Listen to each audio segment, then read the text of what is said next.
ഇതാണ് നമ്മൾ താമസിക്കുന്ന അപ്പാർട്ട്മെൻറ്റ് സെൻട്രിയ. കയറി വരുമ്പോൾ തന്നെ ലെഫ്റ്റ് സൈഡിൽ ജാക്കറ്റ്സും ഷൂസൊക്കെ വെക്കാനുള്ള സ്പേസ് ഉണ്ട്. പിന്നെ ഇവിടെ വാഷിംഗ് മെഷീനും ഡ്രയറുമാണ്.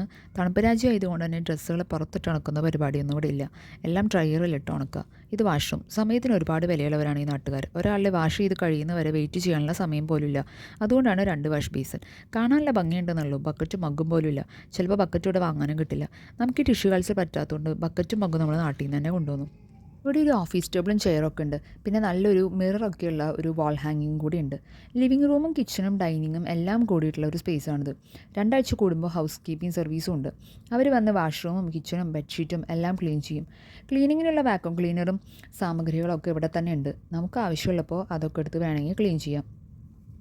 ഈ കാണുന്ന സ്ലൈഡിംഗ് ഡോർ തുറക്കുമ്പോഴാണ് നമ്മുടെ കിച്ചൺ.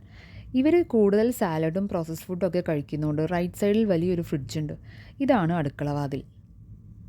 നമ്മളെപ്പോലെ മണിക്കൂറുകളൊന്നും ഇവർ അടുക്കളയിൽ സ്പെൻഡ് ചെയ്യാത്തതുകൊണ്ട് കിച്ചണൊക്കെ വളരെ കോമ്പാക്റ്റാണ്. ഈ കോഫി മേക്കറും ബ്രെഡ് ടോസ്റ്ററും ഇരിക്കുന്ന ഈ ഏരിയയാണ് കിച്ചൺ സ്ലാബ്. വിസ്തരിച്ചൊരു കറി വെക്കാനൊന്നും പറ്റാത്തതുകൊണ്ട് സാലഡിലേക്ക് മാറാമെന്നാണ് എൻ്റെ തീരുമാനം. നമ്മുടെ പണി എളുപ്പമായല്ലോ, എന്തെങ്കിലുമൊക്കെ വെട്ടിയരിഞ്ഞ് കൊടുത്താൽ മതി. അത്യാവശ്യം വേണ്ട പാത്രങ്ങളൊക്കെ ഇവിടെ ഉണ്ട്. ഡിഷ് വാഷറും അവനൊക്കെ ഉണ്ട് കേട്ടോ.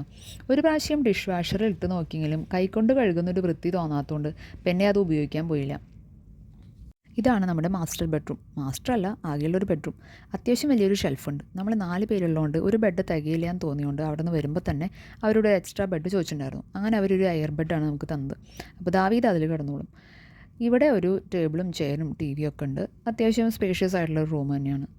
വീടിൻ്റെ പാല് കാച്ചലിന് പകരം പാലില്ലാത്തതുകൊണ്ട് ആദ്യം തന്നെ കട്ടൻ ചായയാണ് കാച്ചിയത്. എന്തൊരു ദാരിദ്ര്യം. ആദ്യമായിട്ട് കട്ടൻ ചായ കണ്ട ഇസ പറയാ, അമ്മേ ഈ ഗ്ലാസ്സിൽ കറണ്ട് പോയില്ലോ എന്ന്.